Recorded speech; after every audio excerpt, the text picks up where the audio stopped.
Okay, today I'm going to be talking about why I'm a fan of using pre-wired harnesses when you're replacing pickups and doing mods on your guitars. I'm going to be swapping out the wiring on this Squier Classic Vibe 70s Telecaster Custom. I had previously done another video where I put in a Seymour Duncan Seth Lover in the neck position and the Seymour Duncan Brea bridge pickup. And I had originally just used the original pots and switch because I wanted to just see if I liked this pickup combination before I invested in higher quality components and wiring harness. And it's a winner, so I'm going to be doing that today. Here's a look at the wiring harness I'm going to use. It's from a reverb seller named 1469 Music. 1469 Music, all one word. The gentleman's name is Marshall. He does absolutely impeccable work, as you can see here. Incredibly reasonable prices. I have no affiliation. I just contacted him, asked him if he could do a special order. As you can see, I have only a volume pot for the neck pickup. I'm running the neck humbucker wide open, no tone control, which I talked about in a previous video when I disconnected that on the original fake wide range humbucker that Squier puts in these guitars. It's a quick way to improve that stock neck pickup, but even with the Duncan Seth Lover, I didn't feel the need to have a tone pot. So Marshall sends you everything like you see here super neatly. He sends you the wiring diagram, he prints off everything. I mean, this guy is a real pro, so definitely would recommend him if you're interested in going this route. Okay, I've already loosened the strings. I'm going to remove them in the pickguard and then we'll move on from there. Okay, so I have unsoldered the leads from the neck humbucker, and the Brea actually has blue and yellow, which is unusual. And then the only other thing you have to disconnect is the ground, which was to the back of the neck volume pot. So now I can basically get rid of the old switch and the old pots and start to put in the new harness.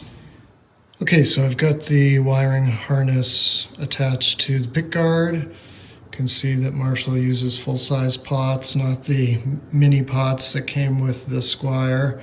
And again, that's just a dummy. It's not going to be connected to anything other than the knob on the front of the pickguard, so I have something to attach the knob to. You can see how neatly his wiring is, and it goes right to the switch.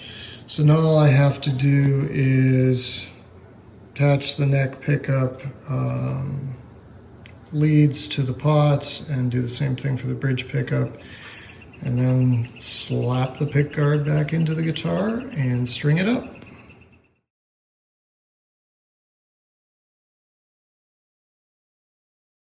In this Telecaster probably about 5 years ago, and then in the Squier Bullet Mustang probably 2-3 years ago. I've detailed that project in a couple other videos. Both cases pretty standard straight ahead Fender single coil wiring with 250K CTS pots, CRL switch or switchcraft jacks.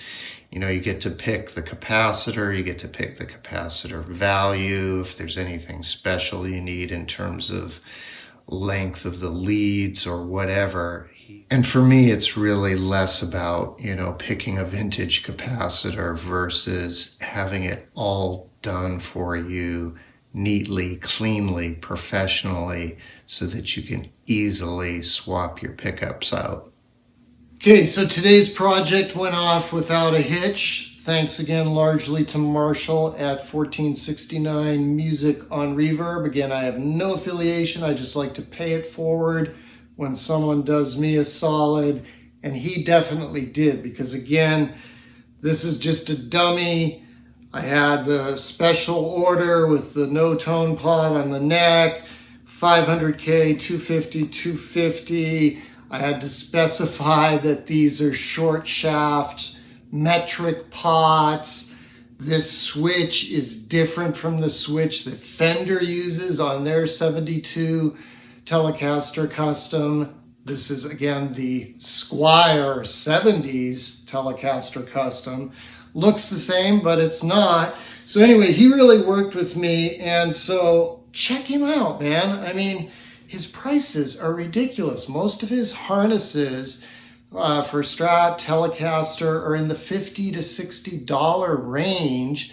And when you start adding up the costs of your pots, your switch, your capacitor, your output jack, which is also included, the wiring, the soldering, and all of that, it's kind of a no-brainer, you know, even from a cost perspective.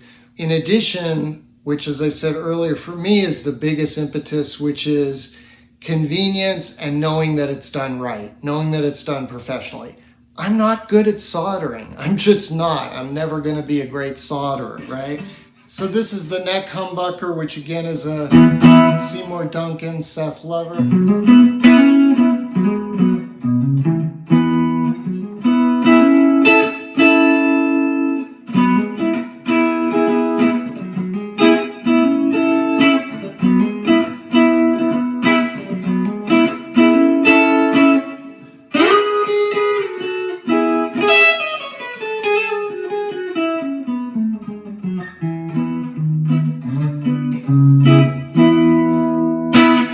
Tell that even wide open, no tone pot and a 500K volume pot, it's not bright. It's not excessively bright.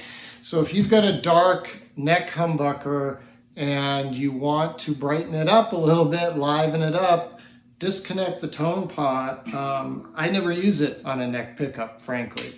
So there's a double benefit of having separate volume and tone with a Telecaster when you've got a neck humbucker.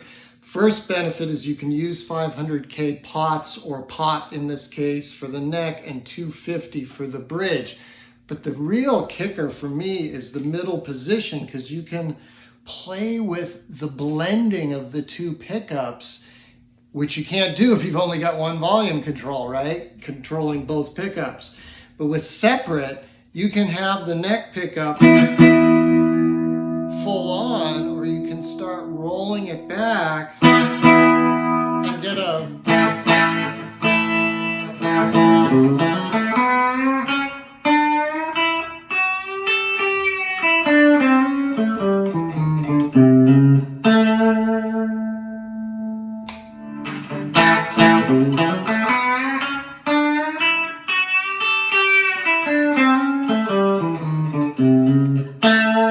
So that's just the bridge, but as you heard, when you blend in the neck, you get that snappiness of the bridge pickup with a little added beef from the humbucker. So file that one away. That was just a little extra today. I'm not going to go on any further, but check it out. You know, it's just, it makes pickup swaps so much easier and so much less stressful. All right, thanks for joining me. See you next time.